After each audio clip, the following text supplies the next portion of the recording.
Coba perhatikan anak ini. Dia cuma mengeluarkan sedikit saja aura kultivasinya, tapi efeknya sudah bikin orang-orang di sekitarnya syok berat sampai melongo.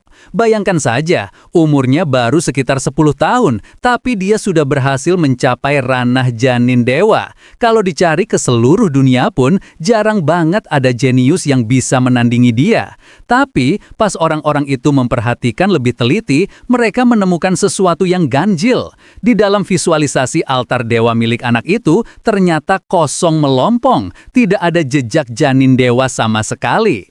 Ternyata nama anak ini adalah Chen Shi. Aslinya dia memang punya janin dewa bawaan lahir, tapi nasibnya apes banget karena benda itu sudah dicuri orang. Sejak kecil dia tinggal bareng kakeknya di desa Huangko, dan yang bikin dia beda dari manusia normal adalah dia punya kemampuan melihat hantu orang mati. Karena tidak ada tempat buat sekolah, Chen Shi biasanya bawa barang-barang antik buat nyogok hantu sarjana yang mati gantung diri biar mau mengajari dia belajar. Tapi ya gitu, ajarannya agak lain. Contohnya nih, pas membahas kalimat bijak Shizu Yongche Chi Uhohu atau siapa yang memulai, dia tidak punya keturunan. Karena si hantu sarjana ini belum kenyang makan sesajen dupa, dia menjelaskan materinya ngawur banget. Hantu sarjana berkata dengan nada sok bijak. Artinya begini, orang pertama yang berani cari masalah sama Apu, sudah aku hajar sampai garis keturunannya putus. Jadi, kalau kamu melakukan sesuatu, harus sikat habis sampai ke akar-akarnya, terutama ke orang yang sudah cari gara-gara sama kamu. Ada lagi satu kalimat, Jilai ze zaan ze, atau karena sudah datang, maka tenanglah. Hantu sarjana melanjutkan penjelasannya. Ini artinya, karena musuh sudah datang, ya jangan dikasih pulang. Makamkan saja mereka dengan tenang di sini. Chen Shi mengangguk-angguk paham, seolah itu ilmu paling benar di dunia. Suatu hari, pas Chen Shi lagi asyik mengobrol sama si hantu sarjana kayak biasanya, tiba-tiba ada rombongan pengawal jubah emas atau Jin Yue masuk ke desa. Kapten regu kecil itu langsung melapor ke orang yang ada di dalam kereta kuda mewah. Kapten Fang He melapor, "Tuan, kita sudah sampai di area yang dibilang intel. Di depan ada anak kecil. Bagaimana kalau aku pergi tanya-tanya dulu?" Dari dalam kereta, terdengar suara wanita menyahut datar. Anak kecil itu bagus, polos, dan tidak bakal bikin masalah ribet. Pergilah. Si kapten yang bernama Fang He itu langsung menghampiri Chen Shi dan menyodorkan sepotong kecil perak. Fang He berkata ramah, "Dik, kakak mau tanya sesuatu. Nih, perak ini buat kamu beli permen. Kamu lihat sekelompok anak kecil di sekitar sini tidak? Yang bentuknya mirip kayak boneka porselen gitu." Chen Shi memasang wajah super polos dan lugu. "Kakek bilang aku tidak boleh menerima barang dari orang asing." Fang He tertawa. "Namaku Fang He. Tadi memang kita orang asing, tapi sekarang kan kamu sudah kenal aku, jadi tidak dihitung asing lagi dong." Mendengar logika itu, tangan Chen Shi bergerak secepat kilat menyambar perak itu. Chen Shi menyahut cepat, "Benar juga, sekarang sudah tidak asing lagi." Sambil mengecek perak itu asli atau palsu dengan giginya, Chen Shi bertanya balik untuk memastikan apakah anak-anak yang dimaksud Fang He itu tingginya tidak sampai 1 penggaris dan suka bergerombol. Pas Fang He mendengar ciri-cirinya cocok, dia langsung girang dan berteriak ke arah kereta. "Tuan, benda itu beneran ada di sini." Detik berikutnya, wus, orang di dalam kereta melesat keluar dari atap dengan kecepatan tinggi dan mendarat mulus di belakang Chen Shi. Ternyata, dia adalah wanita super cantik yang besar. Wanita bernama Zi Yinyu itu tersenyum manis. "Adik kecil, jangan takut. Kami dari ibu kota, bukan orang jahat. Bisa tolong kasih tahu di mana kamu lihat boneka-boneka porselen itu?" Ini pertama kalinya Chen Shi melihat kakak perempuan yang segede ini. Dia langsung memuji dengan polosnya. "Kakak, lahirnya beneran cantik banget. Jauh lebih cantik daripada Zhu Yuchai." Zi Yinyu tersenyum tipis karena merasa tersanjung. "Kamu ini pinter banget ngomongnya. Tapi nama Zhu Yuchai itu kedengarannya aneh. Kamu mau kan antarkan kakak cari boneka porselen itu?" Chen Shi sebenarnya tidak peduli sama nada bicara si cewek. Dia malah melihat ke arah bahu Zi Yinyu. Yap, dia lagi menatap hantu sarjana yang lagi nemplok di situ. Hantu sarjana alias Zhu Yuchai langsung protes keras. Beraninya kamu membandingkan aku sama wanita ini? Kamu secara halus mau bilang aku jelek ya? Ternyata Zhu Yuchai itu nama si hantu sarjana tadi. Dia pun tidak lupa memberi peringatan serius ke muridnya. Chen Shi, kelompok ini adalah pengawal jubah emas, anjing pemburunya keluarga bangsawan. Uang yang mereka kasih istilahnya uang pembeli nyawa. Kamu harus hati-hati. Mendapat info dari Zhu Yuchai, Chen Shi langsung menyusun rencana di kepalanya. Dia setuju buat mengantar mereka, tapi baru jalan sebentar, dia berhenti. Chen Shi menepuk perutnya sambil mengeluh. Aduh, aku lapar nih. Kakek lagi nunggu aku makan. Boleh tidak aku pulang makan dulu baru antarkan kalian? Zi Yinyu tertawa kecil. Tidak usah repot-repot. Kakak punya dendeng daging yang dibuat dari hewan roh dan tanaman obat. Ini jauh lebih enak daripada masakan rumahmu. Sambil mengunyah dendeng pemberian Zi Yinyu, Chen Shi memperkenalkan diri dengan senyum konyolnya saat ditanya nama. Namaku Chen Shi, Shi dari kata jujur atau Cheng Shi. Rumahku di desa Huangpi. Karena aku tidak pernah bohong, warga desa memanggilku si Jujur Chen. Dalam hati Chen Shi membatin licik. Maaf ya kak, tapi kejujuran itu cuma buat orang yang pantas. Dia pun jalan di depan buat menunjukkan arah. Tapi di saat itu, Fang He dan Zi Yinyu baru sadar, ada yang aneh. Bocah ini ternyata seorang kultivator di tahap awal ranah janin dewa. Soalnya, dendeng itu mengandung energi spiritual, dan pas Chen Shi memakannya, aura kultivasinya bocor keluar. Sebuah bayangan altar dewa muncul di atas kepala Chen Shi. Tapi pas mereka perhatikan, mereka kaget banget. Altar itu tidak ada isinya dan tidak ada dewanya. Zi Yinyu bergumam bingung, "Loh, kok kosong?" Fang He langsung menganalisa. Tuan Putri mungkin karena statusnya tinggi, jadi tidak tahu jahatnya dunia bawah. Anak ini pasti bakatnya sudah ditemukan sama klan besar. Terus ahli dari klan itu mengambil paksa janin dewanya buat dikasih ke murid mereka sendiri. Tanpa janin dewa, kultivasinya cuma kayak pohon tanpa akar. Energi dari dendeng tadi cuma memancing sisa-sisa kekuatannya muncul sebentar. Itu semua cuma ilusi, sebentar lagi juga mati. Zi Yinyu jadi teringat kasus di Kabupaten Suiniyu tahun lalu. Ada istri pejabat bernama Li Xiancheng yang anaknya tidak berguna, tapi tiba-tiba jadi jenius setelah mengambil bakat orang lain. Meski dia curiga ini ada hubungannya sama Chen Shi, tapi keluarga Li itu klan besar. Zi Yinyu tidak mau ikut campur. Malah dia berniat membantu keluarga Li sekalian untuk menutup jejak. Zi Yinyu berbisik dingin pada Fang He, nanti kalau dia sudah selesai menunjukkan jalan, kasih anak ini kematian yang cepat. Penduduk desa Huangpi juga habisi semua, biar perjalanan kita tidak bocor ke klan lain. Ingat, yang kita cari ini makam raja sejati. Walaupun mereka berbisik pelan banget, pendengaran Chen Shi itu luar biasa tajam. Dia mendengar semuanya dengan jelas. Ekspresi polosnya perlahan menghilang, berganti menjadi tatapan dingin. Chen Shi langsung teringat ajaran setan hantu sarjana tadi, sikat habis sampai ke akar-akarnya. Sambil terus berjalan memunggungi mereka, Chen Shi membatin dingin. Kalau begitu, jangan salahkan aku.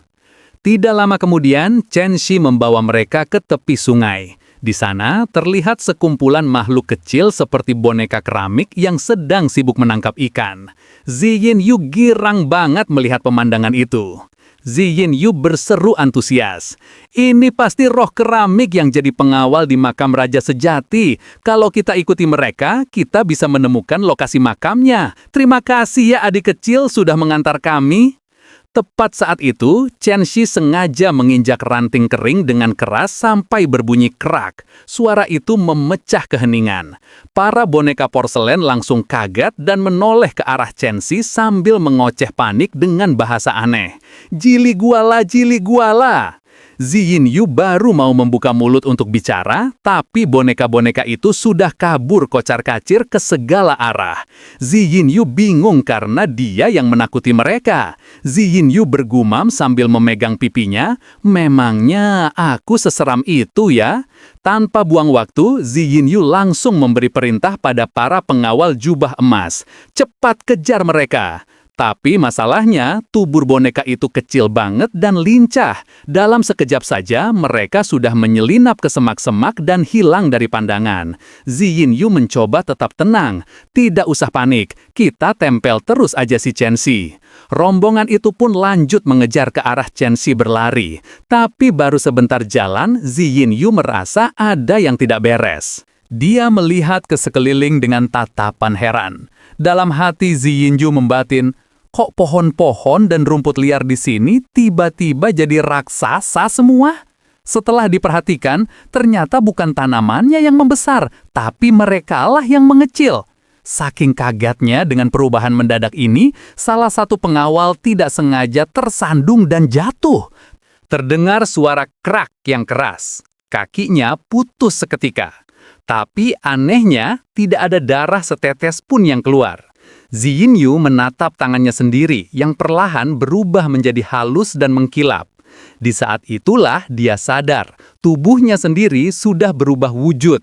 Dia jadi mirip banget sama boneka porselen yang tadi mereka kejar. Dia akhirnya paham, mereka sudah masuk ke dalam ranah dewa hantu. Kalau sudah masuk wilayah ginian, mau punya jurus sakti kayak apa juga, percuma. Kapten Fang He berkata dengan suara gemetar, "Ini mirip kejadian manusia kertas di Kabupaten Nanmen atau hari yang terulang di Huixing. Semuanya efek dari ranah dewa hantu yang beda-beda. Sial, kita pernah jebakan bocah itu." Ziyin Yu berusaha tetap tenang meski jantungnya berdegup kencang. Tenang saja, efek ranah dewa hantu itu berlaku buat semua orang. Chen Xi pasti juga kena imbasnya. Kita ikuti saja dia. Mengikuti jejak Chen Xi, mereka sampai di sebuah tempat pembakaran keramik atau kiln kuno yang menyeramkan. Di sana, Chen Xi muncul sebentar dan melambaikan tangan ke arah mereka. Chen Xi berteriak sambil melambai, "Ini markasnya para boneka porselen, buruan sini!" Ziyin Yu sebenarnya tahu tempat ini bahaya banget dan terasa aneh, tapi cuma Chen Xi yang tahu cara balik jadi manusia. Mau tidak mau, dia harus mengikuti langkah bocah itu. Chen Xi menuntun mereka masuk ke area pembakaran. Di sekelilingnya banyak banget pecahan botol dan keramik rusak. Perasaan Ziyin Yu makin tidak enak. Harusnya sarang boneka itu ada di makam raja sejati, tapi tempat ini sama sekali tidak mirip makam. Tiba-tiba mereka melihat beberapa boneka porselen asli sedang bersembunyi, gemetaran kayak ketakutan sama sesuatu. Si pengawal ini mengira boneka-boneka itu takut sama mereka. Padahal detik berikutnya, sebuah tangan raksasa turun dari langit. Terdengar suara prak yang mengerikan. Si pengawal langsung remuk seketika. Ternyata ada pekerja kiln raksasa di sana. Wajahnya datar tapi mengerikan. Ziyin Yu langsung gemetaran melihat anak buahnya dihancurkan begitu saja. Dia langsung berteriak menyuruh mundur. Tapi dengan tubuh sekecil itu di hadapan pekerja kiln yang ukurannya normal, mereka tidak bisa lari kemana-mana. Si raksasa dengan gampang menangkap pengawal yang lari paling belakang, terus menyobek badannya jadi dua kayak lagi menyobek kertas. Sadis banget. Pas giliran Ziyin Yu yang hampir kena tangkap, dia melihat ada satu boneka porselen yang memberi kode tangan dari tempat persembunyian. Melihat Fang He juga sudah tertangkap, Ziyin Yu tidak punya pilihan selain percaya sama si boneka asing itu. Dia langsung melompat masuk ke celah kecil tempat boneka itu sembunyi. Kapten Fang He berteriak histeris saat dicengkram si raksasa. "Tolong aku! Tuan, tolong!" Mendengar teriakan Fang He yang menyayat hati, Ziyin Yu sebenarnya tidak tega. Tapi si boneka porselen di sebelahnya langsung memberi peringatan. Boneka itu berbisik tegas, "Jangan berisik atau kita semua mati." Demi nyawanya sendiri, Ziyin Yu terpaksa pura-pura tuli. Tepat saat itu, mata raksasa si pekerja kiln mengintip ke dalam celah persembunyian. Jantung Ziyin Yu rasanya mau copot. Untungnya, karena tidak melihat siapa-siapa, si raksasa pun pergi. Setelah aman, Ziyin Yu mengikuti para boneka keluar. Di jalan, dia melihat pemandangan horor. Bukan cuma anak buahnya, tapi boneka-boneka lain yang tertangkap juga dilempar hidup-hidup ke dalam api pembakaran. Melihat Fang He disiksa dan dibakar kayak gitu, hati Ziyin Yu sakit tapi juga kesal. Dalam hati Ziyin Yu menjerit frustrasi. Aku ini nona muda keluarga Zhao dari ibu kota, masa harus mati konyol di desa terpencil seperti ini? Tiba-tiba, para boneka porselen di sekitarnya mulai bicara padanya. Salah satu boneka bertanya, "Nona, apa kamu juga ditipu sama bocah bajingan itu sampai ke sini?" Ziyin Yu kaget, ternyata dia bisa mengerti bahasa mereka. Sepertinya karena sudah sama-sama jadi boneka, frekuensi bahasanya jadi nyambung. Ziyin Yu bertanya ragu, "Maksud kalian si Jujur Chen atau Xiao Chengxi?" Mendengar nama itu, para boneka langsung emosi jiwa. Boneka bernama Li Xie berseru penuh amarah. "Jujur apanya? Bocah itu isinya tipu muslihat semua. Kami ini juga pencari harta karun seperti Nona. Gara-gara dia menipu kami ke sini, nasib kami jadi begini." Lalu muncul lagi kelompok korban lainnya. Ternyata mereka sudah terjebak di sini lebih dari 2 tahun. Korbannya makin lama makin menumpuk. Semua gara-gara ulah si Chenxi. 2 tahun lalu, mereka juga masih kelihatan kayak manusia. Tapi sekarang sudah nyaris jadi boneka porselen total. Ziyin Yu akhirnya sadar, dia sudah dikerjain habis-habisan dari awal. Tapi mau bagaimana lagi, dia harus menemukan Chenxi. Cuma bocah itu kuncinya buat balik jadi manusia. Boneka Li Xue tiba-tiba berkata, "Tunggu, kamu nona kedua Zhao dari Xinxiang kan?" Ziyin Yu bingung. "Loh, kok Anda tahu?" Li Xue menjawab, "Aku Li Xue dari Quanzhou. Tahun lalu kita pernah bertemu." Tiba-tiba beberapa boneka lain juga memperkenalkan diri. Salah satunya bikin Ziyin Yu melongo. Namanya He Qinghe, seorang kultivator tingkat inti emas atau golden core. Gila sih, orang-orang ini tuh para ahli tingkat tinggi yang bahkan disegani sama keluarga Zhao. Tapi sekarang semuanya jadi korban kejahatan si bocah Chenxi. Bener-bener bibit penjahat itu anak. Sementara Ziyin Yu lagi reuni dadakan sama para korban, Chenxi yang ternyata sembunyi di dalam guci keramik kecil akhirnya keluar. Dia mengendap-endap lalu langsung lari ke arah lain. Chenxi berhenti sejenak dan menatap ke arah tempat pembakaran itu dengan tatapan dingin. Tidak ada rasa bersalah sedikit pun di wajahnya. Chenxi membatin dingin. Kalau mau cari harta ya cari saja. Kenapa sih orang-orang ini selalu mau bunuh aku buat menghilangkan jejak? Semua orang mau mencabut nyawaku. Dia jadi teringat lagi ajaran sesat gurunya, si hantu sarjana, si Zhu Youchai. Chenxi tersenyum sinis dalam hati. Jilai Zi, Ze Anzi. Karena musuh sudah datang, jangan biarkan mereka pergi. Kubur semuanya di sini. Chenxi berlari menembus hutan beberapa kilometer sampai menemukan tempat yang auranya beda banget. Sepertinya inilah makam raja sejati yang asli. Walaupun jaraknya tidak jauh, tanpa penunjuk jalan, orang-orang di kiln tadi tidak bakal bisa menemukan tempat ini. Dia meluncur turun dari tebing tinggi. Sempat kepikiran juga sih, sekarang kan badannya keramik. Untung tidak ada bagian tubuhnya yang pecah pas mendarat. Chenxi jalan dengan santai menuju jalur makam, tapi baru sebentar dia merasakan tekanan berat. Tubuhnya dan pohon-pohon di sekitar mulai bergetar hebat, kayak ada 2 kekuatan besar yang lagi bentrok.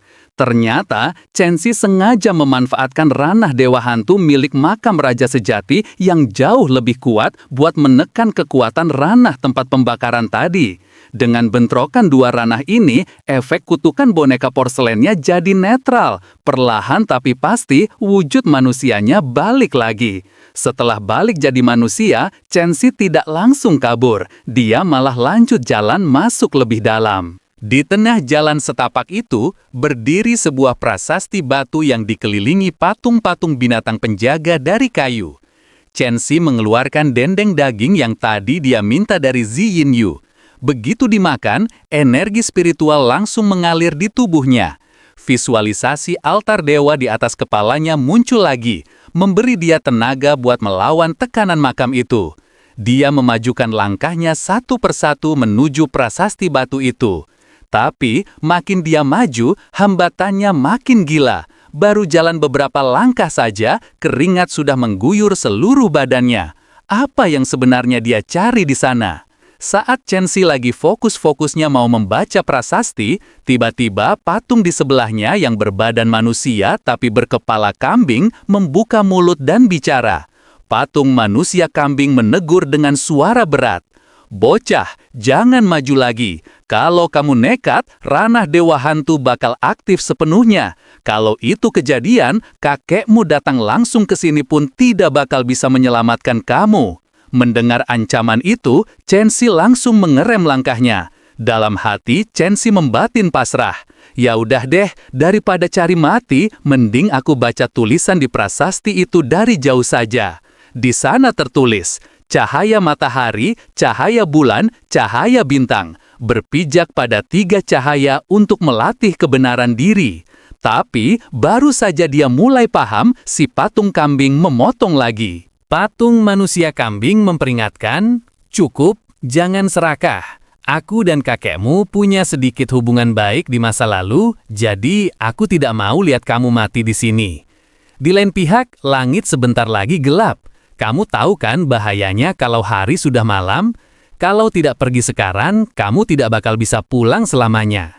Chen-si sadar diri, bisa mengintip sedikit teknik 3 cahaya kebenaran saja sudah rejeki nomplop. Walaupun belum baca sampai habis, dia tetap memberi hormat dengan sopan kepada patung itu. Chen-si membungkuk sopan, "Terima kasih, Paman Kambing." Tanpa menoleh lagi, dia langsung cabut dari makam Raja Sejati. Sebenarnya, alasan Chen-si senekat ini cuma satu. Dia ingin bisa sekolah dan kultivasi kayak anak-anak lain. Dia ingin ikut ujian negara, jadi sarjana, terus jadi pejabat. Intinya, dia tidak mau jadi orang cacat yang tidak berguna. Dia ingin bikin kakeknya bangga. Pas lagi menyemangati diri sendiri, Chen-si menengok ke langit dan ekspresinya langsung berubah horor. Langit beneran mau gelap. Dia langsung lari terbirit-birit arah pulang. Kalian tahu apa yang seram? Di langit itu ada wajah raksasa yang melayang. Dan 2 matahari yang bersinar tadi sebenarnya adalah sepasang mata dari wajah itu. Sekarang mata raksasa itu mulai menutup perlahan. Itu tandanya malam telah tiba. Konon, kalau malam tiba, manusia tidak boleh ada di luar. Soalnya, makhluk-makhluk jahat alias roh jahat bakal bangun di bawah sinar bulan, dan dunia luar bakal jadi neraka buat manusia. Sementara itu di makam Raja Sejati, patung penjaga makam yang lain bertanya ke si kambing tadi. Salah satu patung bertanya, "Kakak tertua, kenapa bocah manusia itu dilepaskan begitu saja?" Patung manusia kambing menghela napas panjang. "Kamu pikir aku tidak ingin habisi dia?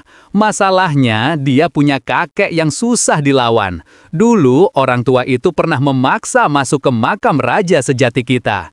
Kita sudah kurung dia 9 hari 9 malam. Tapi, ujung-ujungnya, dia tetap berhasil mencuri metode rahasia penempaan mayat air dan api. Ternyata, kakeknya Chen-si itu hebat banget." Si kambing melanjutkan ceritanya.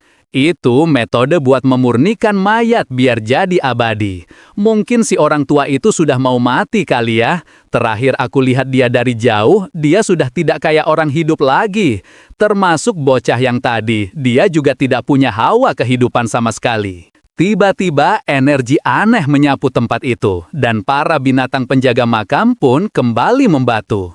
Di sisi lain, langit sudah gelap total, tapi Chen-si belum sampai rumah. Tiba-tiba terdengar suara srek aneh di belakangnya. Detik berikutnya, sesosok roh jahat yang ngeri banget muncul tepat di belakang punggungnya. Muka Chen-si langsung pucat. Makhluk ini tipe yang kalau kamu sadar dia ada, kamu mati. Chen-si mengumpat dalam hati. "Sialan, mati aku kalau begini." Demi bertahan hidup, Chen-si langsung menelan potongan terakhir dendeng daging yang mengandung energi spiritual.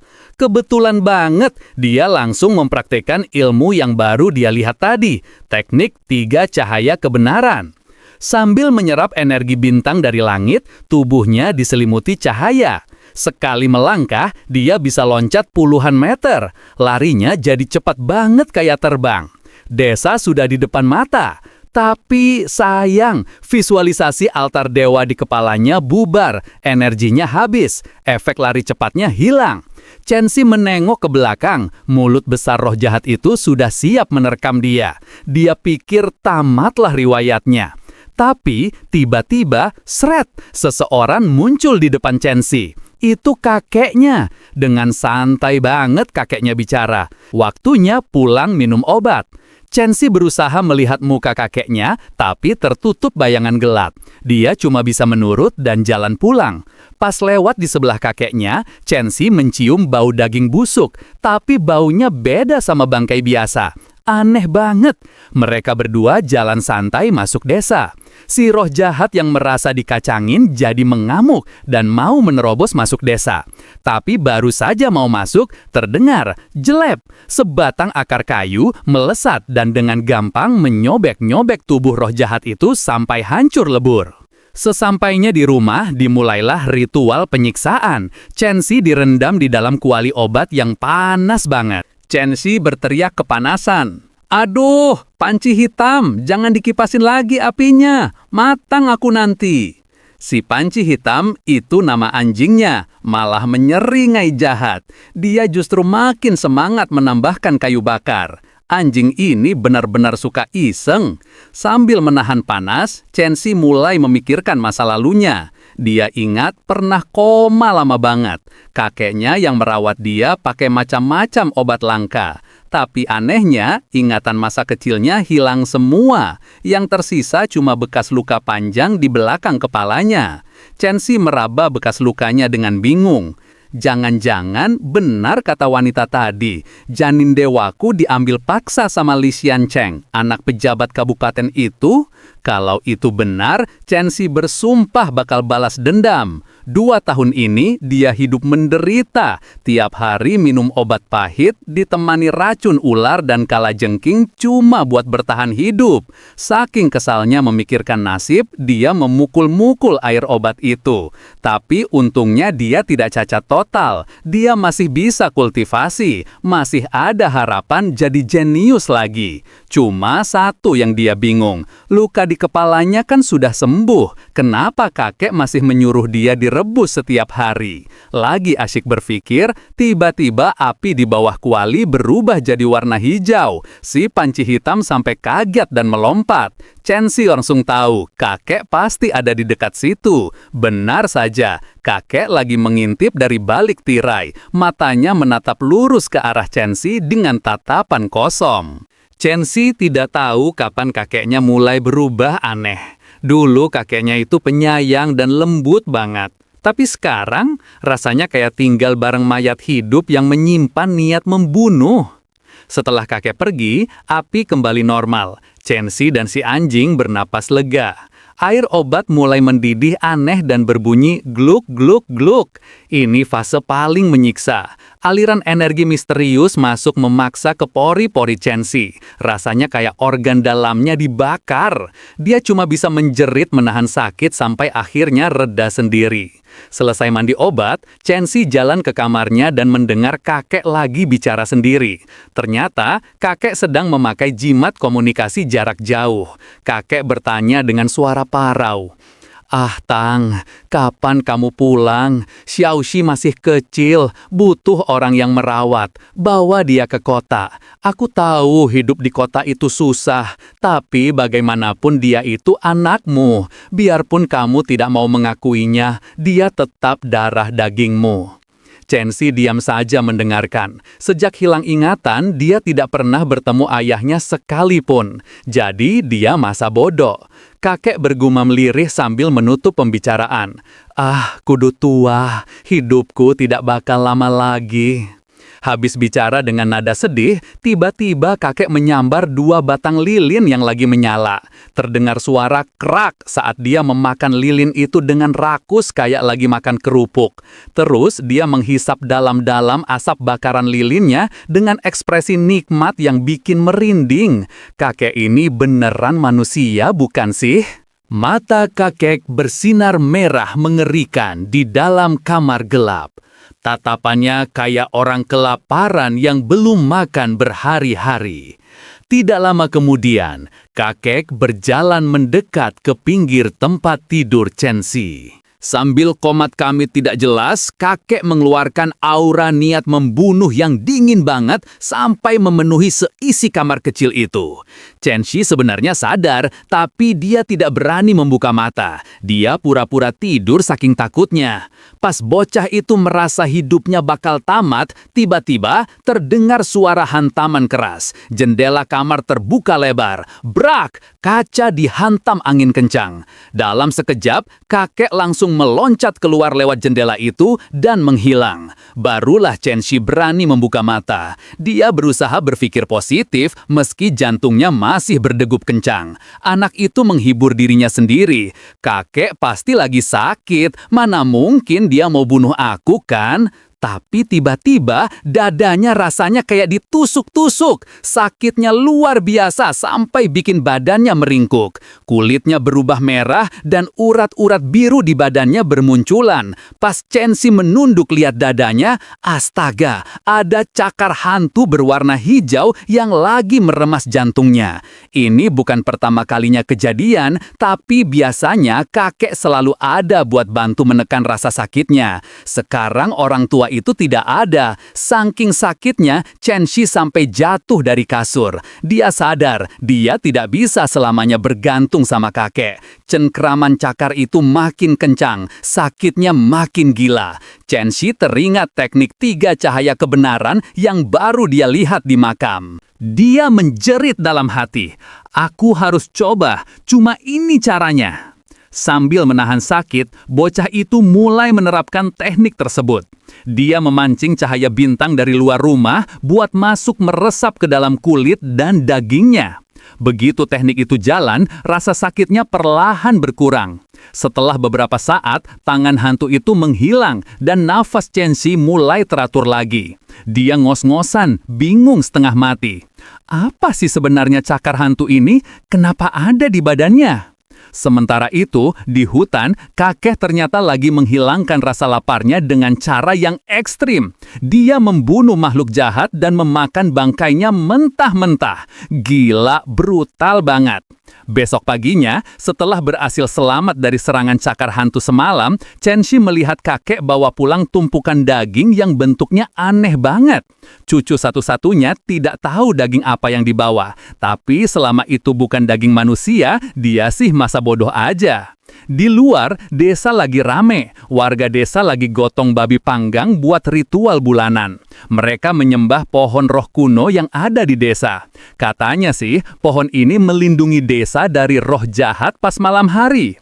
Akar kayu yang semalam menyabik-nyabik roh jahat di belakang Chen-si itu sebenarnya ulah si pohon ini. Warga desa memanggil pohon itu ibu angkat. Tapi Chen-si tahu yang sakti itu bukan pohonnya, tapi wanita cantik yang tinggal di atas pohon itu. Jangan tertipu sama mukanya yang cantik, hati wanita itu jahat banget. Dulu, dia pernah memberi buah merah ke Chen-si. Untung ketahuan kakek, buah itu langsung dibuang karena beracun. Chen-si teringat ucapan kakek dulu. Dia bukan ibu angkatmu. Dia ibu angkat orang desa lain. Buat dia, kamu itu orang asing. Kalau kamu mati diracun, satu desa bakal jadi anak angkat dia. Sejak saat itu, anak laki-laki itu tidak berani dekat-dekat wanita pohon itu lagi.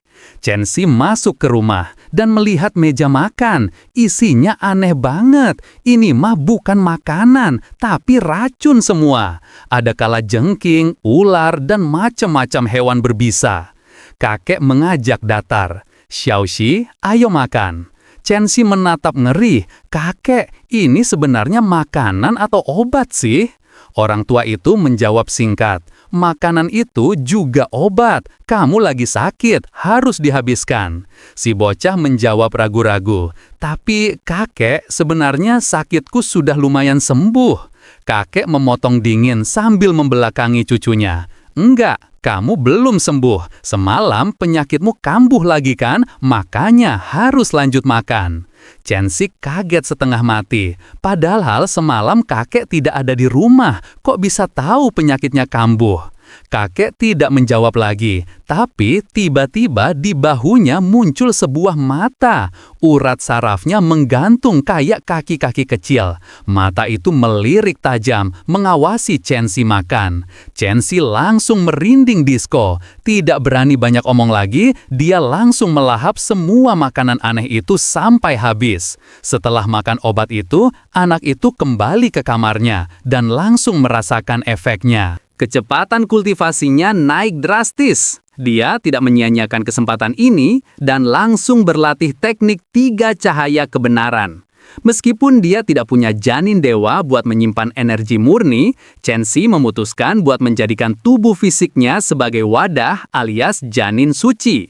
Dengan begitu, dia tidak perlu lagi bergantung sama dendeng daging atau suplemen energi. Dia bisa langsung masuk ke makam Raja Sejati buat mempelajari prasasti itu sampai tuntas. Siangnya, Chensi membantu kakek packing barang ke gerobak kayu. Kakek menggambar mantra kuda zirah di roda gerobak biar jalannya kencang. Tintanya pakai darah anjing hitam yang diambil dari ekor si panci hitam. Sambil menatap leher si panci hitam, Chensi tersenyum licik. Dia masih dendam gara-gara si anjing memanas-manasi air mandinya kemarin. Dia sengaja mengeraskan suaranya. Dengar-dengar sih, darah anjing hitam yang paling bagus itu di leher, yang nyawanya paling sedikit. Harusnya kita sayat di leher saja sekalian. Panci hitam langsung gemetar ketakutan. Dia menengadah menatap tuannya dengan tatapan sedih dan terzolimi, seolah berkata, "Tuan muda, tega sekali." Setelah siap, kakek mengeluarkan kompas. Jarum kompas itu bergerak-gerak sendiri.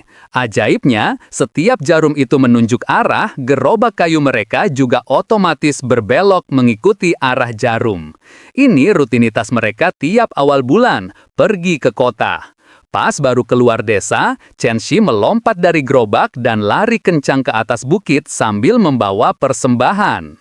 Tujuannya ke pohon tua tempat hantu sarjana Zuyochai gantung diri dan sebuah batu yang dia anggap ibu angkat. Dia membakar kertas dan dupa. Asapnya langsung disedot rakus sama Zuyochai. Sebelum pergi, murid kecil itu mengucapkan terima kasih atas ilmu yang diajarkan. Hantu sarjana Zuyochai tersenyum puas. Anak ini memang bisa diajari, memang bisa diajari. Selesai ritual, Chensi berlari mengejar gerobak kakeknya. "Wus, cepet banget!" Kakek berkomentar datar. "Kecepatanmu nambah banyak. Kelihatannya obatnya manjur. Harus makan lebih banyak lagi." Wajah Chensi langsung berubah melas. Aduh! Chensi menyesal sudah pamer kecepatan. Dia beneran ogah makan daging-daging seram itu lagi. Setelah jalan belasan kilometer, mereka sampai di desa tetangga, Desa Xianyang. Di desa ini, ibu angkat pelindung mereka bentuknya pagoda kuno. Kekuatan dari doa warga memvisualisasikan sosok biksu kecil yang duduk di dalamnya. Bagi warga lokal, biksu kecil ini pelindung. Tapi bagi orang asing kayak Chensi, beda cerita. Dulu pas pertama kali lewat sini, dia pernah masuk ke pagoda. Si biksu kecil menawari dia makan sesajen. Tapi pas Chensi mau mengambil, topeng ramahnya lepas. Si biksu kecil berubah jadi monster dengan wajah iblis yang menyeramkan banget. Anak itu hampir saja dimakan jadi tumbal waktu itu. Akhirnya, mereka sampai di tempat tujuan dan mulai menggelar lapak. Chensi membantu menyusun barang dagangan. Mata pencaharian mereka adalah jualan jimat kertas. Ini sebenarnya aneh. Normalnya, orang yang bisa bikin jimat itu harus punya janin dewa dan kekuatan suci. Orang kayak gitu biasanya jadi sarjana atau pejabat di kota, hidup enak. Mana mungkin ada orang sakti yang mau jualan emperan kayak begini. Tapi ya, itulah kakek dan Chen-Shi.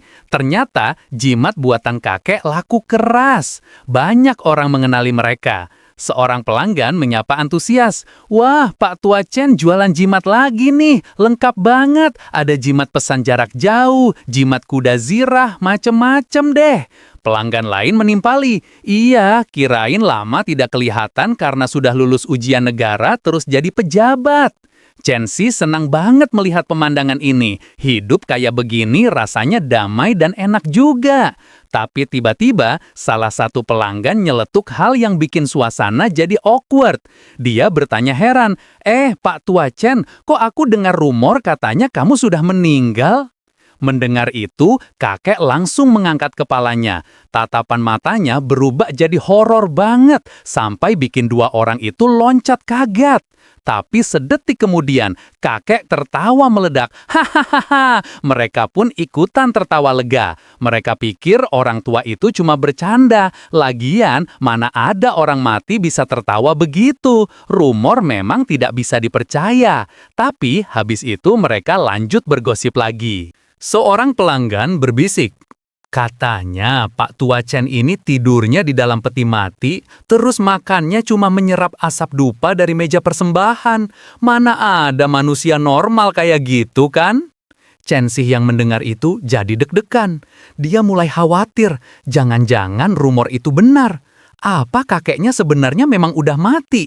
Lagi asik berpikir, tiba-tiba ada dua kakak cantik menghampiri lapak mereka. Salah satu gadis menyapa ramah.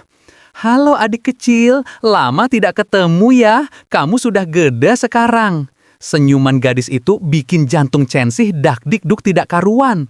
Pesonanya bikin dia nge-freeze. Belum sempat dia jawab, kakek langsung memotong. Orang tua itu bertanya to the point, "Dua nona ini butuh jimat apa?" Salah satu gadis memberi 2 keping perak ke Chen-Si sambil tersenyum mamis. "2 jimat bunga persik ya." Ini pertama kalinya si bocah menyentuh tangan cewek. Saking groginya dan ingin caper, dia berniat menyembunyikan jimat itu. Kakek memerintah sambil mengulurkan tangan. "Keluarkan." Chen-Si pura-pura bego. "Keluaran apa, kek?" Kakek mendesak. "Jimat bunga persik yang kamu umpetin itu, keluarkan." Tahuan deh, Chen-Si dengan berat hati menyerahkan jimatnya sambil cemberut. Dia memprotes. "Kakek, aku kan sudah tidak kecil lagi. Harusnya sudah boleh dong pakai jimat enteng jodoh."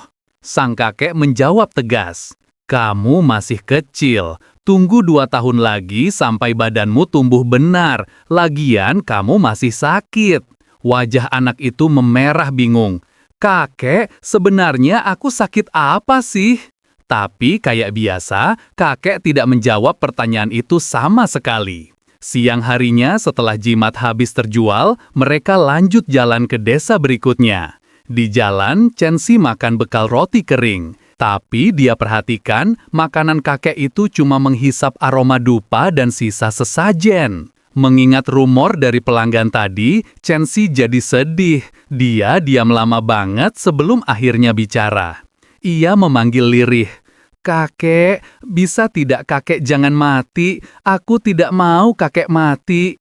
Kakek menyuruh cucunya itu duduk di sebelahnya, terus mengelus kepala anak itu pakai tangan gedenya yang kasar. Dia bergumam lembut, "Bocah bodoh, mana ada manusia yang tidak mati." Mereka lewat di depan sebuah desa yang sudah hancur total dan tidak ada penghuninya.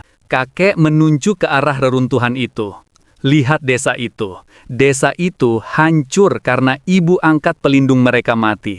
Tanpa berlindungan, roh jahat masuk dan membantai semua penduduknya. Kalau ibu angkat yang sekuat itu saja bisa mati, apalagi manusia?" Chen-Si bertanya penuh harap. "Terus kalau kakek mati nanti, apa kakek bakal jadi ibu angkat buat desa? Biar aku bisa ketemu kakek tiap hari." Kakek menggeleng. "Tidak bisa. Kalau aku mati, kekuatan kaum bawah tanah atau Yumin bakal menarik aku jatuh ke neraka." Tiba-tiba, Chen-Si melihat ada keramaian di pinggir jalan desa mati itu. Ternyata itu hantu-hantu biru bekas warga desa situ yang lagi main. Anak itu menunjuk hantu-hantu itu dengan bingung. "Loh, kok kekuatan bawah tanah tidak menarik mereka ke neraka?" Kakek langsung mencengkeram tangan Chensi erat-erat. Wajahnya serius banget, seolah ada beban berat yang dia pikul. Dia berbisik penuh penekanan. Itu karena hal yang aku lakukan adalah perbuatan yang tidak menghormati hantu dan dewa. Singkat cerita, sampailah mereka di desa berikutnya, desa Fangdian. Sama kayak desa lain, desa ini punya pelindung berupa pohon kuno raksasa. Di mata Chensi, dia bisa melihat wujud asli ibu angkat desa ini. Ternyata wujudnya adalah gadis kecil yang kelihatannya polos banget. Si gadis kecil itu lagi santai makan sesajen sambil mendengarkan doa-doa warga dengan wajah bosan. Pas mereka baru mau menggelar lapak, tiba-tiba suasana jadi kaos. Warga berlarian kocar-kacir. Salah satu warga berteriak panik, "Lari! Gerbang 6 kipas datang! Sembunyi cepatan!" Chensi menatap bingung. "Kakek, gerbang 6 kipas itu apa?" Kakek menjawab datar tapi tajam. "Anjing-anjingnya pemerintah." Tidak lama, sepasukan polisi kerajaan alias gerbang 6 kipas masuk desa naik kuda. Pemimpinnya bernama Lutianan. Tanpa babi bu, mereka menghancurkan lapak pedagang yang menghalangi jalan. Pasukan itu berseru lantang, "Hukum dinasti Ming! Siapa yang menunggak pajak bakal dicambuk 100 kali! Jangan bikin kami susah!" Lutianan membuka buku catatannya dengan kasar dan berteriak, "Liu Zexi, kamu menunggak pajak kepala dan pajak dagang! Keluar sekarang!" Aura merah menyala dari tubuh Lutianan, menunjukkan kalau dia punya kekuatan altar dewa. Dia memberi waktu cuma 3 detik. Salah satu warga dengan gemetar maju ke depan. Warga itu berkata terbata-bata, "Tuan, Liu Zexi sudah mati." Lutianan bertanya dingin, "Kapan matinya? Bagaimana matinya?" Si warga menjawab ketakutan. Setelah Tuan datang menagih pajak terakhir kali, besoknya dia langsung gantung diri di pohon ibu angkat. Mendengar itu, Lutianan malah tersenyum sinis sambil menatap pohon keramat di tengah desa. Dia berkata, "Oh, jadi dia jadikan badannya tumbal buat minta permohonan ke ibu angkat kalian. Mau minta balas dendam sama aku, begitu?" Pria itu berjalan mendekat ke pohon keramat dan berteriak dengan sombongnya. Ia menantang, "Hei ibu angkat, kalau kamu berani balas dendam buat si Liu Zexi, itu artinya kamu melawan kantor Kabupaten Xinxiang dan melawan dinasti Ming. Tahu tidak, kekuatan dewa kampung kayak kamu itu kalah jauh sama hukum raja." Lutianang melanjutkan ancamannya. "Hukum dinasti Ming bisa dengan gampang meratakan kamu sama tanah. Kalau kamu mati, desa Fangdian tidak bakal punya pelindung lagi, dan semua warga di sini bakal dimakan sama roh jahat. Pikirkan itu." Chensi kaget banget ada orang seberani ini mengancam dewa pelindung. Tapi pas dia melihat ke atas pohon, si roh gadis kecil itu tetap santai makan sesajen. Tidak ada tanda-tanda marah. Dalam hati anak itu membatin kagum. Pintar juga ibu angkat ini. Dia lebih memilih melindungi satu desa daripada ambil risiko ribut sama pemerintah cuma demi membalaskan dendam satu orang mati.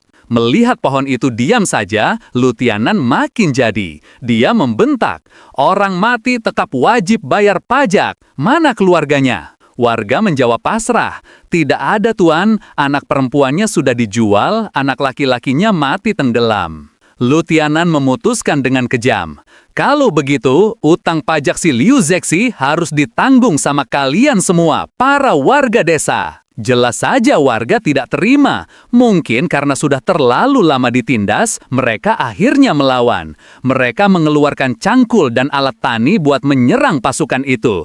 Tatapan mereka penuh dendam membara. Tapi Lutianan malah tertawa meremehkan.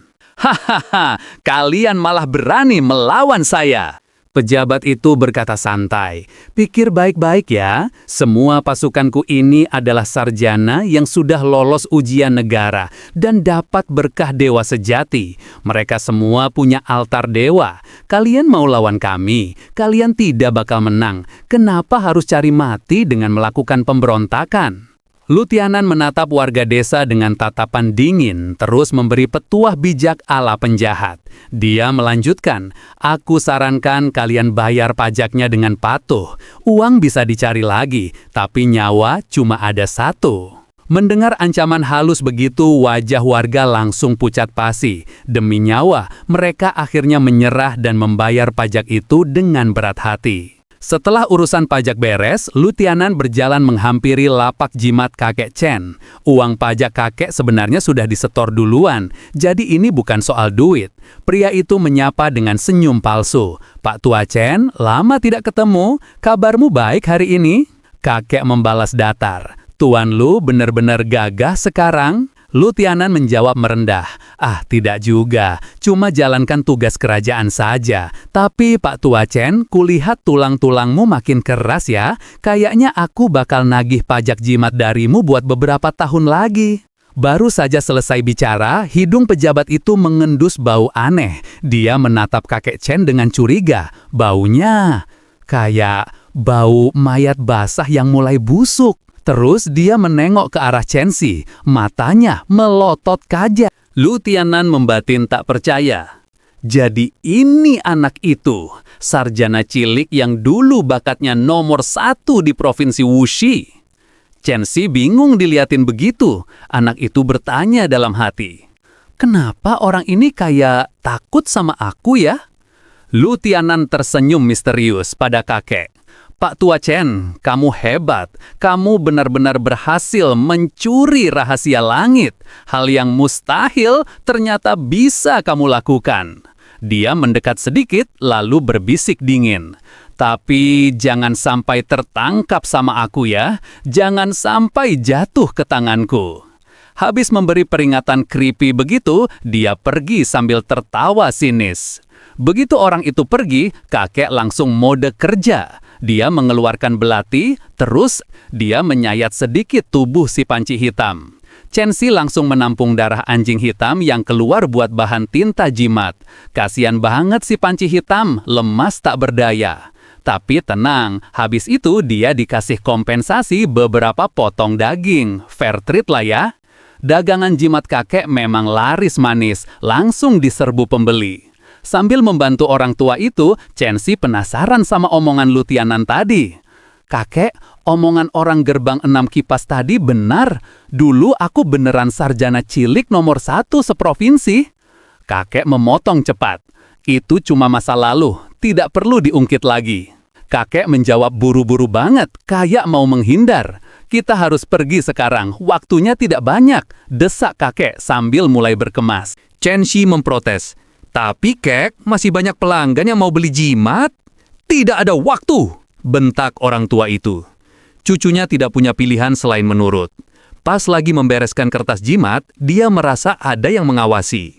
Pas menengok, ternyata ibu angkat alias gadis kecil di pohon keramat di dalam kuil desa itu lagi menatap tajam ke arah dia. Seram banget. Setelah kakek dan Chen Si pergi agak lama, Lu Tianan juga menyuruh anak buahnya beres-beres. Mereka harus balik ke kota kabupaten sebelum gelap. Salah satu bawahan bertanya bingung, "Tuan, ini masih sore banget, ngapain buru-buru?" Lu Tianan menatap pohon keramat dengan wajah serius. "Kalian harus tahu, malam hari di pedesaan itu bahayanya bukan main. Ada beberapa jenis roh jahat yang bahkan bisa membunuh kultivator ranah janin dewa dengan gampang." Dia melanjutkan dengan nada waspada. "Apalagi di desa Fangdian ini ada orang yang baru saja menjadikan badannya tumbal buat permohonan." Sementara itu di perjalanan pulang, kakek mengeluarkan beberapa hewan beracun dari balik bajunya. Orang tua itu menyodorkan kalajengking dan kelabang hidup. "Nih, makan malammu." Chen Si mual melihatnya. Dia paling benci makan obat ginian. Tapi tiba-tiba ekspresi kakek berubah pas melihat ke langit. Dia bergumam cemas. "Tidak beres, langit gelap 15 menit lebih cepat dari biasanya." Chen Si ikutan mendongak. Benar saja. Tanda-tanda malam mau datang sudah muncul, padahal matahari belum sepenuhnya tenggelam. Bocah itu langsung punya ide jahil buat menyalahkan si anjing. Jangan-jangan gara-gara si panci hitam salah hitung waktu pas menggonggong tadi, tuduh Chen Si asal. Kek, anjing ini sudah tidak berguna. Mending kita jadikan rica-rica saja. Kakek mengangguk setuju. Boleh juga. Kalau besok dia salah lapor waktu lagi, kita masak dia. Panci Hitam menunduk sedih dan frustrasi. Dalam hati si anjing membatin nelangsa. Nasib jadi anjing gini amat. Sudah nama gue Panci Hitam, sekarang gue juga yang dapat kambing hitamnya. Melihat matahari sudah mau tenggelam, kakek sadar mereka tidak bakal keburu sampai rumah. Pas banget, Censih melihat ada kuil di pinggir jalan lereng bukit. Kek, kita menginap di kuil itu saja, usul Censih. Mereka pun memarkir gerobak di depan kuil kuno itu. Tapi pas turun, kakek menanyakan hal aneh. Kamu ingat tidak? Tanya kakek sambil mengeringit. Pas kita berangkat tadi, memangnya ada kuil di lereng bukit ini. Censih berpikir sejenak. Iya, tadi tidak ada deh. Kayak muncul tiba-tiba gitu.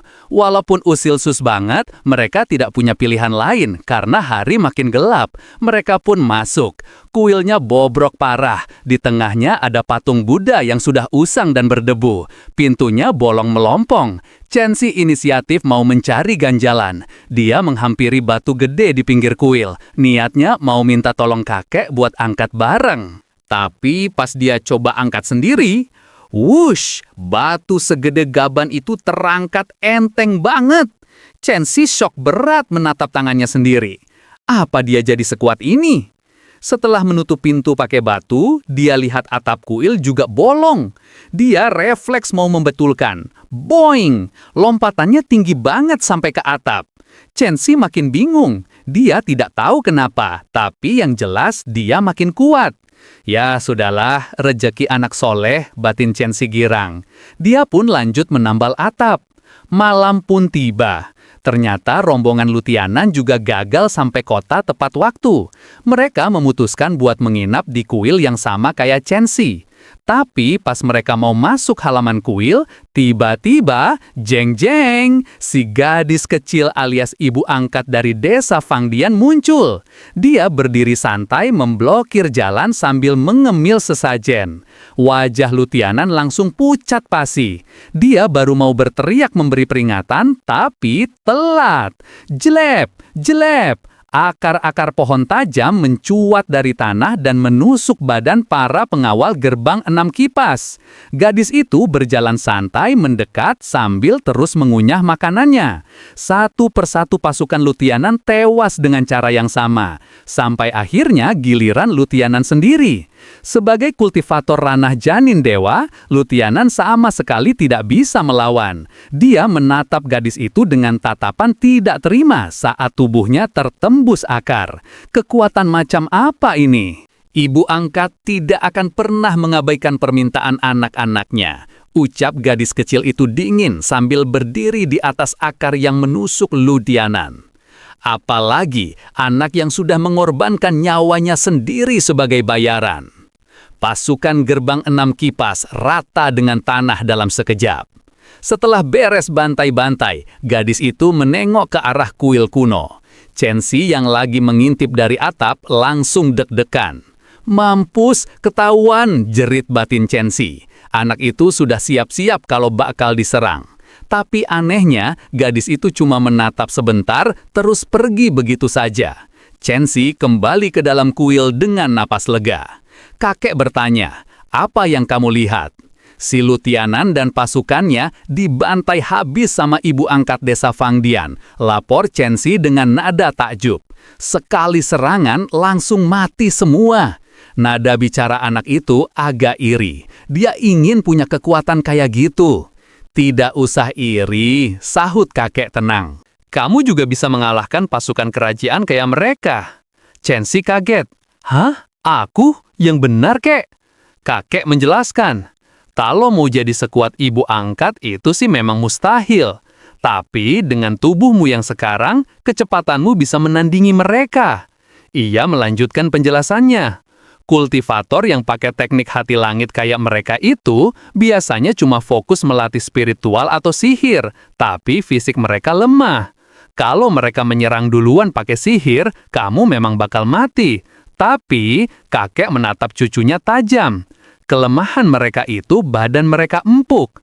Walaupun janin dewamu sudah diambil, makanan racun yang aku kasih itu bikin fisikmu jadi super kuat. Jadi, kalau lawan musuh kayak gitu, kuncinya satu, serang duluan, jangan kasih mereka kesempatan merapal mantra. Orang tua itu menyodorkan semangkuk sup obat beracun yang baru matang. Chenxi menerima mangkuk itu dengan ragu. Iya sih, obat ini membantu, batin Chenxi sambil menatap supnya. Tapi, aku yakin badanku jadi kuat begini pasti gara-gara teknik 3 cahaya kebenaran yang aku latih diam-diam. Habis menghabiskan sup itu, dia langsung duduk bersila dan lanjut kultivasi. Chenxi akhirnya sadar kalau omongan kakeknya ada benarnya. Karena dia tidak punya janin dewa, energi sihir yang dia latih pasti bakal bocor dan hilang begitu saja. Jadi, mending dia fokuskan semua tenaganya buat menempa fisik. Dengan cara ini, kecepatan latihannya mungkin bisa 2 kali lipat lebih cepat dari kultivasi normal. Pas Chenxi lagi khusyuk latihan, si panci hitam tiba-tiba terbangun dan waspada. Ternyata penyakit gila kakek kumat lagi. Sosok tua itu berdiri di sana dengan mata merah menyala, bergumam tidak jelas. Lapar, baunya enak, bau daging manusia. Dia berjalan menghampiri Chenxi yang sedang meditasi. Mulutnya terbuka lebar, persis kayak malam sebelumnya, seolah ingin sekali memakan cucunya sendiri. Tapi untungnya sisa-sisa kewarasannya masih ada. Dia menahan diri sekuat tenaga. Daripada mencelakai Chenxi, kakek memilih buat kabur lagi. Terdengar suara pecahan kayu yang keras, brak, jendela kamar hancur dihantam tubuhnya. Chenxi langsung kaget dan terbangun karena suara itu. Ia mendesah khawatir, kakek kumat lagi. Bocah itu langsung lari ke jendela buat mengecek. Kakek sih sudah tidak kelihatan batang hidungnya, tapi dia malah melihat pemandangan lain yang lebih horor. Mayat, petugas gerbang 6 kipas yang tadi sore mati, kok kayak bertambah banyak. Awalnya dia pikir salah lihat, tapi detik berikutnya mayat-mayat itu bangkit berdiri dengan kaku. Mereka meraung-raung mengerikan, persis kayak pasukan mayat hidup yang siap memangsa siapa saja. Chenxi melongo melihatnya.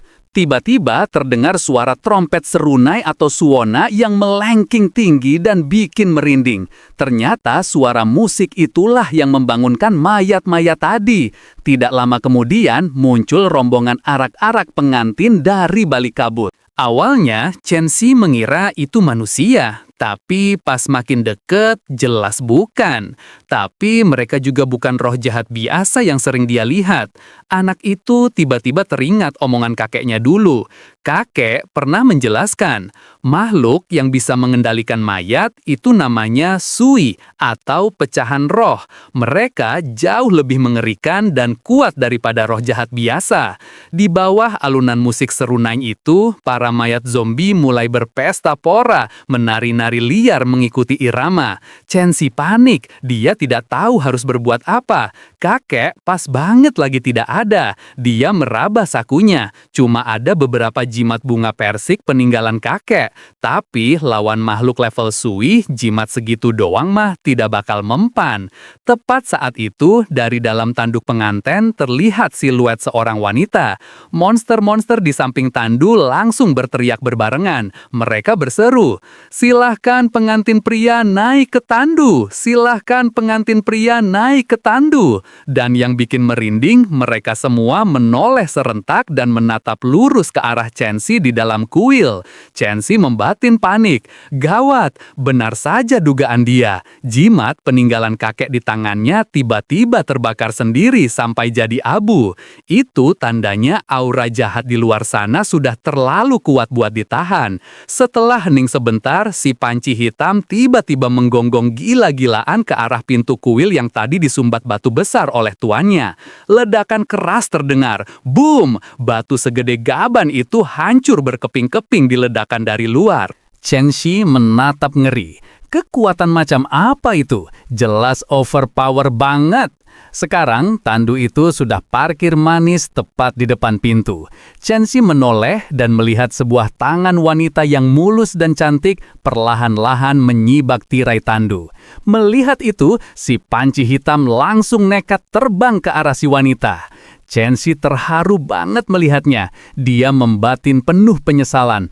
Panci hitam, maaf, aku sudah salah nilai kamu. Ternyata kamu anjing yang setia banget.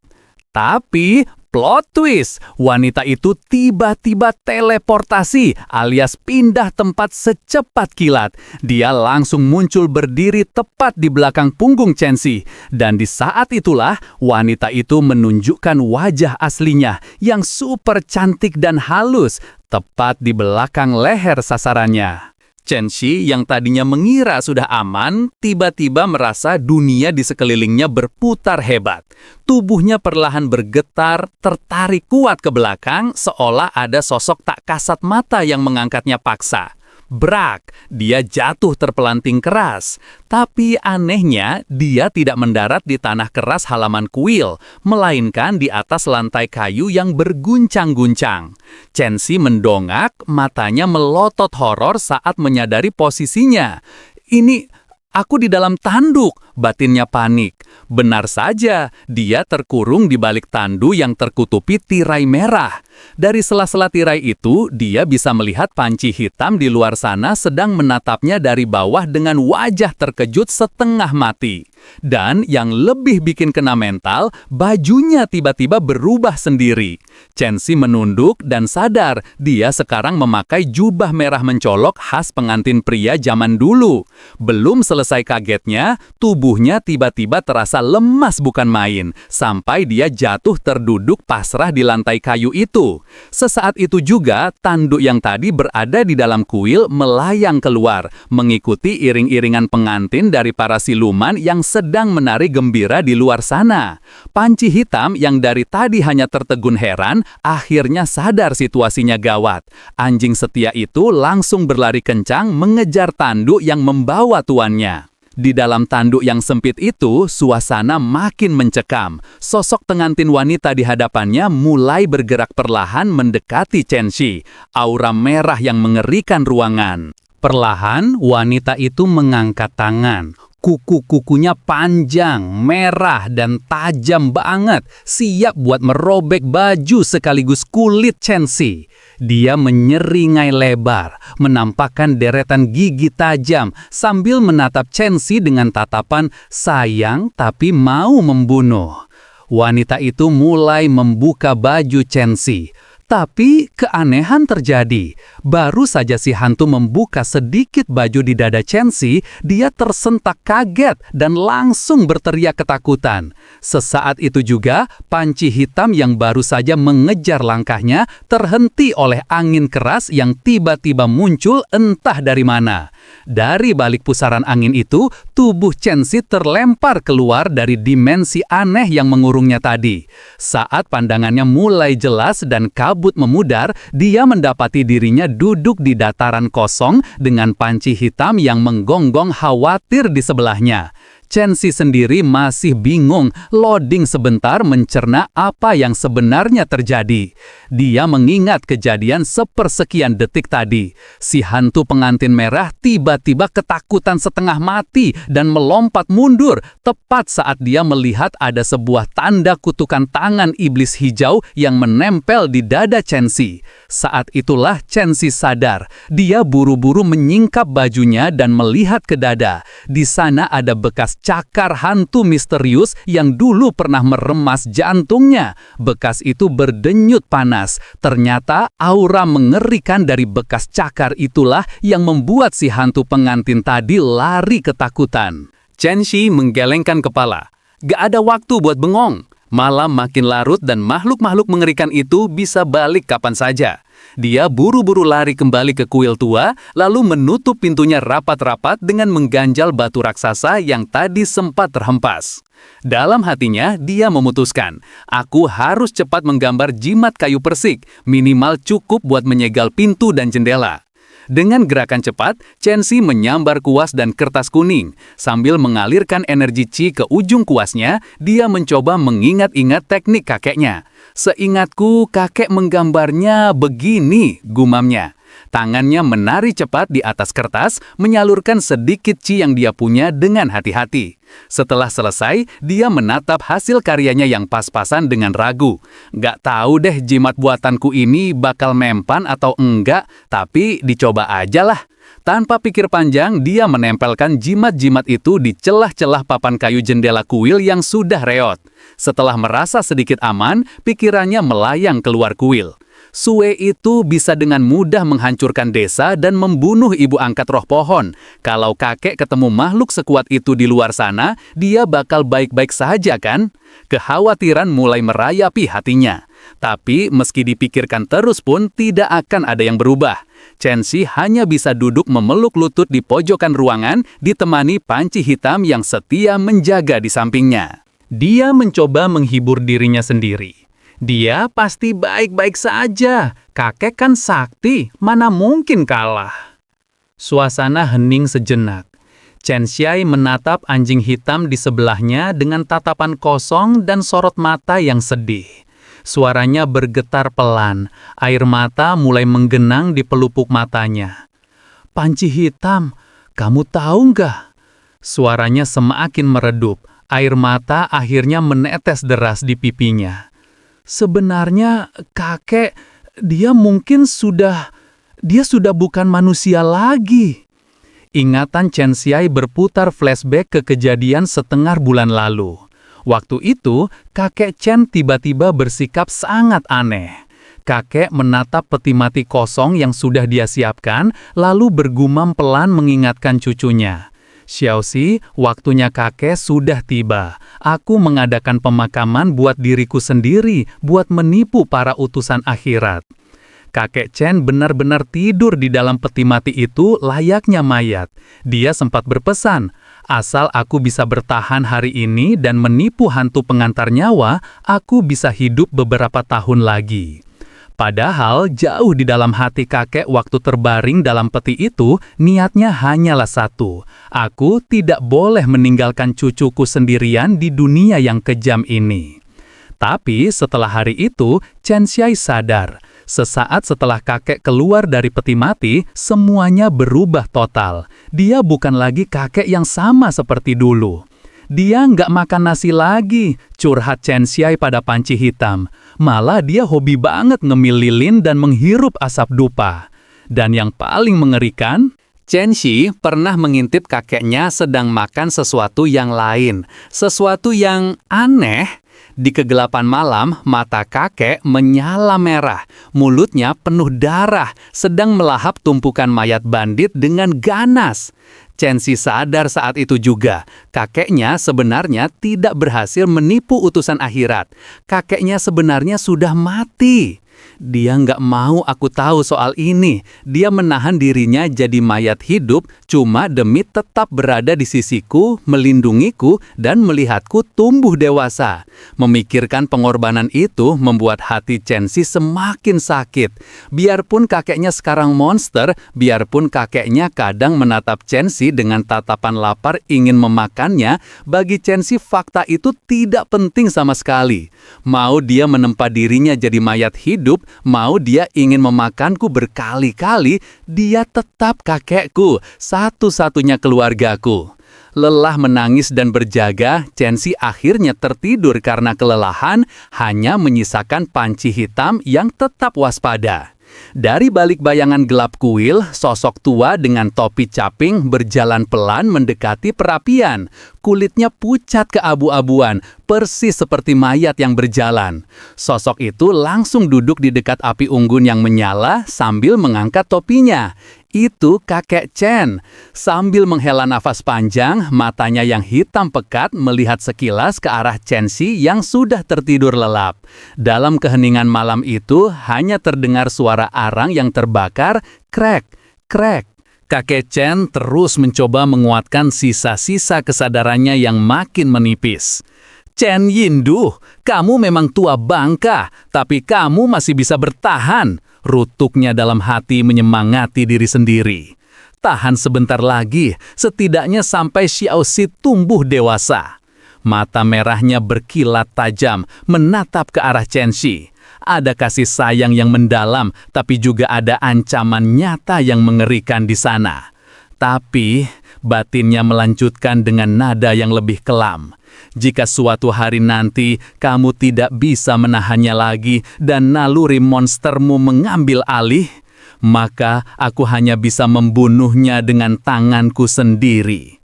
Kakek Chen mengepalkan tangannya yang layu. Aku akan membawanya ke alam baka bersamaku. Aku sama sekali tidak boleh membiarkan dia hidup sendirian dan mencelakai rakyat jelata. Itulah janji terakhir seorang kakek yang sudah menjadi monster, melindungi cucunya dari dunia atau membunuh cucunya demi melindungi dunia dari mereka berdua. Ini komik beneran mind-blowing. Lihat aja tuh si pejabat. Orang udah mati gantung diri aja masih dikejar suruh bayar pajak. Curiga ini simulasi dampak PPN naik 12%. Ternyata di dunia kultivasi pun yang abadi itu bukan cuma dewa, tapi juga tagihan negara. Seremnya ngalahin hantu. Ya udah gitu aja. Atu Benny pamit mau nyembunyiin aset biar nggak dicari gerbang 6 kipas. Ciao.